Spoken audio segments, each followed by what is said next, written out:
If you are a fan of Gone Girl and The Girl on the Train, you are in for a treat with this film. And if you don't know what I'm talking about, then you're about to find out. So let's get into the review of this new film that's dropping on Netflix right now.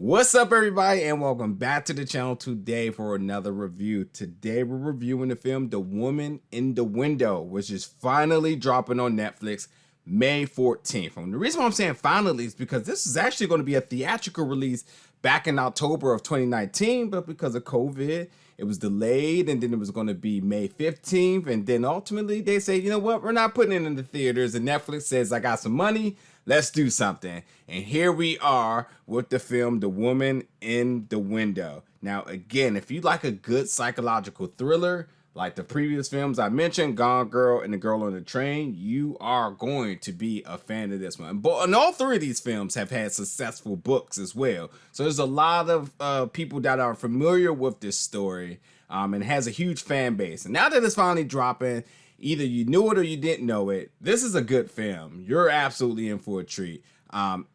Netflix bills this as a slow burn, and I have actually a better analogy for it because I don't think it's a slow burn. I think it's one of those like when you're merging on the highway and you got to coast to a certain speed, but once you get on the highway, you hit the acceleration and you just get to going. That's what this film was for me. Sometimes we say slow burns, like slow, ultimately until a big thing happens, and that's not what this was. This was like coasting and then like pedal to the metal, like things got intense quick. But it is a psychological thriller, a very ominous in it as well. Very good cast, which I'll go over in a second. And ultimately, there's a lot of insane things going on with this. But you do have this character, Dr. Anna Fox, who's played by Amy Adams, who is an agoraphobic. And what that means is that she has the fear of going outside. So she's stuck in the house. She lives in New York City. And while she's stuck in the house, she's pretty much like a stoop girl, a stoop woman, like always observing what's going on outside and so on. Like if you've never had one of those in your neighborhood, then good for you, because these people are typically annoying. They're always not minding their business. But come to find out, she noticed. So she befriends her neighbor, and ultimately, she stumbles across something, and something doesn't look right, and a woman disappears, and she suspects foul play.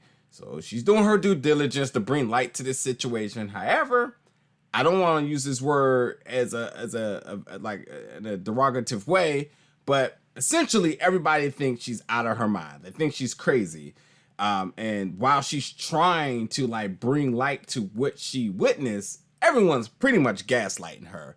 And they're allocating this to her medications for her being agoraphobic and all sorts of things. So no one's giving her a chance about what's going on with this. So it's the idea of you experiencing this film, like, is she really out of her mind, or did these events truly happen? So yes, Amy Adams is in this, who does a fantastic job as Anna Fox. Anthony Mackie, who we don't see initially, but we heard her talking to him over the phone, who's her husband. I was like, I think that's Anthony Mackie. And yes, Anthony Mackie is in this film, cashing another check. My guy, Paperboy, Brian Tyree Henry is in here as Detective Little, and some other good people as well, too. So, very good cast. Oh, I gotta mention, Wyatt Russell is in this as David Winters, who plays her tenant in this. So, essentially, we have the reunion of Falcon and Captain America, now known as U.S. Agent and Captain America, and they go toe-to-toe one more time. Okay, they really don't, but I just had to use that.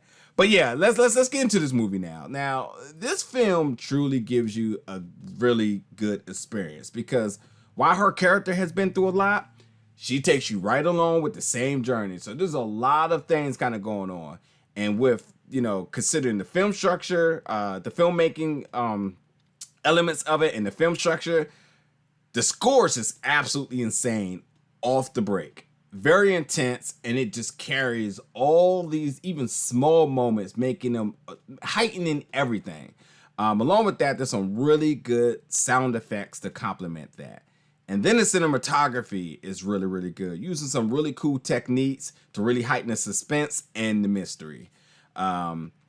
Also, considering the nature of the character, Anna Fox, who again is agoraphobic, she can't go outside. She's also experiencing panic attacks and all forms of anxiety because she's not living with her kid. Her husband and her are separated. Her husband has her daughter, and so like that's just making things a lot more complicated for her. She's really going through a lot. And then again, she has her tenant, who is a special character in his own. But like I said, when you talked about the neighbors that she befriended, they're absolutely weird, and she thinks that. And we also can see that as well, too. And we're very suspicious about the nature of what's going on in that apartment across the street from hers. And again, like I said, her tenant also has his own share of issues that isn't really highlighted, but it's always in the back of your mind like, yeah, something's not really up with him as well, too. So, but yeah, while she's doing that, she's a astute woman, and she's in her apartment. And I would go as far as saying that, she's one of those people that's calling the cops whenever she suspects something's going on. I do appreciate that she shoots with a Nikon, because I am a Nikon photographer as well too. But she has her camera set up trying to capture whatever she can from anything that's going on outside. Because again, she can't go outside because of the mental issues that she's dealing with. But everyone's making her feel crazy. And like I said, they're gaslighting her. So she really doesn't have anybody believing anything that is going on with her. Yet alone, she witnessed that someone's missing. And this is a big thing. But everybody's like, it's your meds. Everybody else's story checks out, and you're the one that's just ultimately tripping. But like I said, along with some really cool and creepy visuals, even one that really, really, really made me jump, it like adds to the suspense of like, yeah, Anna Fox is definitely, something's wrong with her. She needs to get back on her medications hard, because she definitely comes off of it at time. And when the visual starts to kick in, when the visuals start to kick in, it's because of her being off her medication. So like, we're going on some extreme episodes with her conditions, with illusions, and her just being delusional in the first place. And then like, she's just really having all forms of hallucination. So, but yeah, I gotta talk about the last 30 minutes of this film. Man, the film, it just gets crazy. That final act is super intense. I really, really love it.